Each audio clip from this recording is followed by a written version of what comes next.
እንዴት ማንበብን የደስታ ምንጭ እናደርጋለን፣ ብሎም እንዴት ከስክሪን ጊዜ መቀነስ እንደምንችል ባጭሩ እንመለከታለን። በመጀመሪያ ማድረግ ያለብን ነገር ምናልባት ፈገግ ሊያስብላችሁ ይችላል።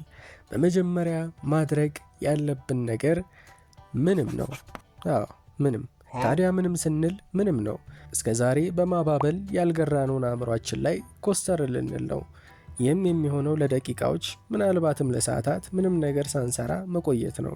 ያለ ስልክ፣ ያለ ቲቪ፣ ያለ ጌም፣ ያለ ፊልም ወዘተ ምንም። ከጊዜ ሂደት በኋላ አእምሯችን ባልለመደው መልኩ ጨረታው ስለሚገባ መጽሐፍ ማንበብን ወደ ነበረበት ስሜት ለመመለስ ቀጭኑን መንገድ ያደርገዋል።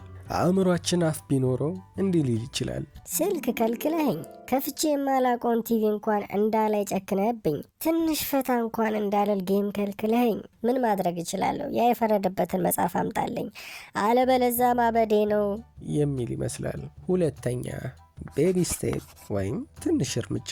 አእምሯችን በጫና ብዛት እንዳይሰለች፣ በአንድ ቀሮም አልተገነባችም እንዲሉ የምናነበውን ወይም ለመስራት ያቀርነውን በትንሹ ከፋፍለን ማስቀመጥ አለብን።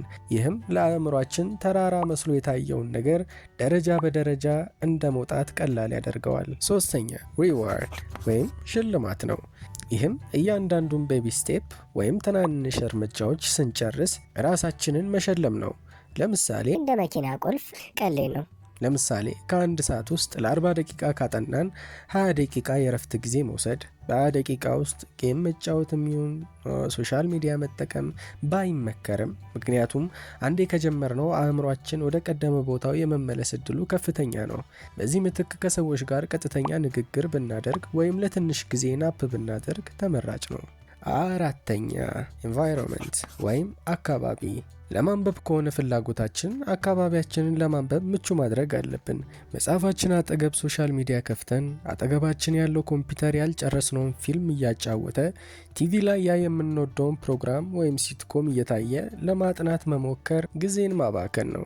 በአንድ ወቅት ነው አሉ አንድ ሆስፒታል ታካሚዎች የሚጠቀሟቸው የምግብና የመጠጥ ምርጫ ጤናማ ያልሆነ ነበር። በሆስፒታሉ ካፍቴሪያ ውስጥ ከውሃ ይልቅ ለስላሳ መጠጦች ነበሩ ይበልጥ የሚሸጡት። ይህም በታካሚዎች ጤና ላይ አሉታዊ ተጽዕኖ ነበረው። ይህንን የተገነዘበች የሆስፒታሉ ዶክተር መፍትሄ ዘየደች።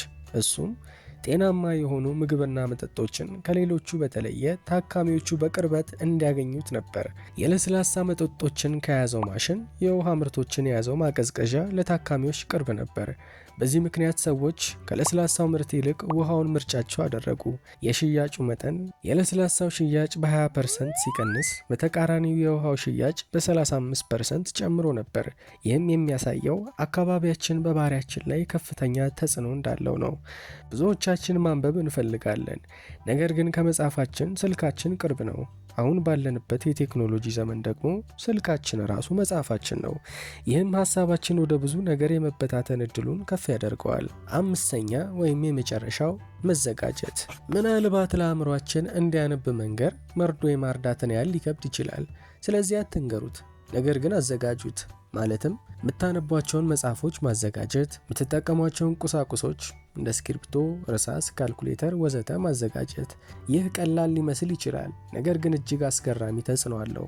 እንበልና የሆነ ሬስቶራንት ገብታችሁ ያማራችሁን ምግብ አዛችሁ ብቻ ያንን ቺዝ በርገር እያሰብሽ እንዳይሆን እጃችሁን ታጥባችሁ ከምግብ በፊት ላለው የፎቶ ፕሮግራም ካሜራችሁን አዘጋጅታችሁ እያለ ያቺ መልከ መልካም አስተናጋጅ በፈገግታ መጣ ይቅርታ ያዘዛችሁትን ምግብ ጨርሰናል፣ ሌላ ምን ልታዘዝ ብትል ምን ሊሰማ እንደሚችል ማሰብ ከባድ አይደለም። ምክንያቱም አእምሮህንም ካሜራንም በሚገባ አዘጋጅተሃል። መብላቷን ሳታውቅ እንዲሉ አበው። ለማንኛውም ለዛሬ ያቀረብነውን ሐሳብ በዚህ እንቋጫለን።